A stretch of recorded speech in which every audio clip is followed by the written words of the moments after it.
Queen Elizabeth, the Queen Mother, a towering figure in the British monarchy for most of the 20th century, was a woman of grace, tradition, and unwavering belief in the mystique of royalty.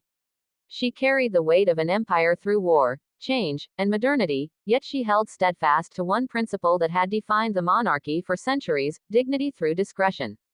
In her eyes, the royal family was not merely a collection of individuals but a living institution, an emblem of stability and unity for the British people. When her grandchildren, Prince Charles and Prince Andrew, navigated the rocky waters of marital breakdowns in the public eye, the Queen Mother felt an unease that went far beyond personal disappointment. It was, in her view, a breach of the sacred code that had preserved the monarchy through its most turbulent chapters. She had lived through moments of public fascination and even scandal before, yet she was of a generation that believed certain matters should remain behind closed palace doors. To her, the public airing of grievances and private pain, what she called the washing of dirty linen in public, was not only undignified but dangerous, a crack in the carefully maintained facade that gave the monarchy its strength. The divorces of the early 1990s shook the very foundations of royal tradition. First came the disintegration of Prince Andrew's marriage to Sarah Ferguson, Duchess of York, which was plagued by tabloid headlines and sensational photographs. Then came the collapse of Prince Charles's marriage to Diana, Princess of Wales, a saga played out under an unforgiving media spotlight with televised interviews, book revelations, and leaked phone conversations. The Queen Mother, who had long served as a source of quiet counsel to her family, found herself witnessing a generational shift she could not reconcile. She was a woman who had stood beside King George VI during the darkest days of the Second World War, who had walked among bombed-out streets in London to reassure her people, and who believed the monarchy's magic depended on an unspoken distance between the royals and the public. To see her beloved grandchildren break that barrier left her deeply unsettled. For the Queen Mother, privacy was not an indulgence, it was an essential part of royal survival. She had mastered the art of the gentle smile, the gracious wave, the warm yet guarded conversation that revealed just enough to inspire affection but never enough to invite intrusion. She understood that the public adored the royal family as much for its mystery as for its visibility.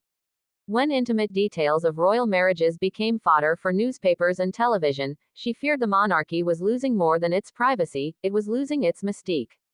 And without mystique, she believed, the monarchy risked becoming just another celebrity family, subject to the same fickle tides of public opinion that could elevate and destroy with equal speed. Her disapproval was not rooted in a lack of compassion. She loved her grandchildren deeply, but in her conviction that their actions threatened the dignity and longevity of the institution she had spent her life protecting. Her position also reflected a stark contrast in generational attitudes. The Queen Mother belonged to a time when personal feelings were subordinate to duty, when appearances mattered as much as reality, and when resilience meant keeping one's troubles to oneself. Prince Charles and Princess Diana, by contrast, came of age in an era of increasing openness, media scrutiny, and personal storytelling.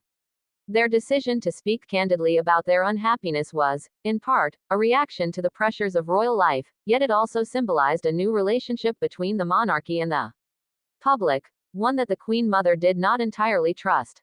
To her, every interview given, every memoir published, was a chisel striking the marble statue of royal mystique, slowly chipping away at what had taken centuries to build. This was not the first time the Queen Mother had seen the monarchy weather scandal. She had lived through the abdication crisis of 1936, when King Edward VIII's decision to marry Wallis Simpson, a twice-divorced American, threatened to upend the very monarchy itself. That episode had been contained through secrecy and the quiet diplomacy of those involved, allowing the institution to survive. She saw that moment as proof of the need for discretion.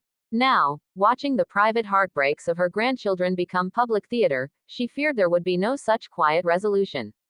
She believed that the British people, while sympathetic, might grow weary of a monarchy that resembled a soap opera. Her greatest fear was not for her grandchildren's reputations, but for the erosion of the monarchy's ability to command respect. The Queen Mother's disapproval was not expressed through harsh words or public statements, she was far too skilled a courtier for that. Instead, it came through subtle comments, the gentle but unmistakable frown, and the quiet conversations behind palace walls.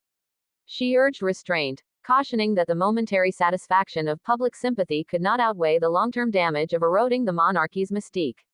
In private, she lamented the loss of what she called the old ways, where the royal family's personal difficulties were managed internally, shielded from the glare of cameras and the ink of newspapers. Her counsel, however, often fell on ears attuned to a different world, one where media management and public image had replaced silence as tools of influence. The press, of course, devoured every morsel of royal drama. Tabloid headlines screamed with sensational revelations, and television ratings soared when Diana or Andrew spoke candidly about their personal lives. For the Queen Mother, each headline was a reminder of the shifting landscape she could not control. She recognized that the monarchy could not simply hide from the press as it once had, yet she believed that the solution was not to embrace media exposure but to maintain as much privacy as possible. In her view, vulnerability in the public sphere was not a display of authenticity, it was an invitation to scrutiny. And scrutiny, once invited, could never be fully withdrawn.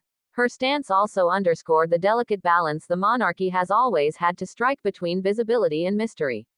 Royals must be seen to be believed, but they must not be seen too much, or in too human a light, lest they lose the aura of exceptionalism that sets them apart.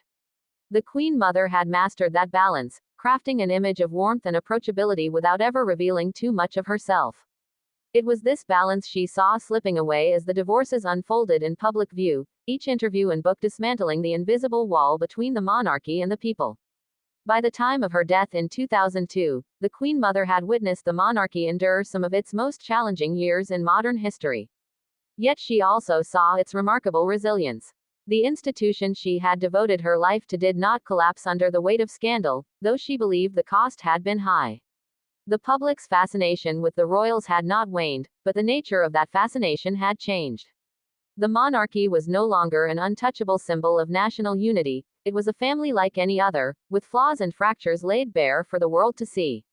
Whether that shift strengthened or weakened the monarchy remained a question for the future, but for the Queen Mother, it marked the end of an era. Her legacy remains one of dignity, duty, and unshakable belief in the monarchy's ability to endure. Yet her disapproval of her grandchildren's choices serves as a poignant reminder of the tensions that can arise when tradition meets modernity. The Queen Mother may have disagreed with the public airing of royal troubles, but she understood, perhaps better than anyone, that the monarchy's survival depended on its ability to adapt, even if adaptation meant embracing a world she could never fully accept. As the royal family continues to navigate its role in the 21st century, the echoes of her caution still linger in the corridors of Buckingham Palace, a quiet warning from a woman who spent her life safeguarding the crown. In the end, the question remains, how much of the monarchy's mystique can be sacrificed before it loses the very magic that makes it endure? If you're fascinated by the untold stories behind the royal walls, make sure to hit that subscribe button, like this video, share it with fellow royal enthusiasts, and drop your thoughts in the comments. Let's keep the royal conversation alive.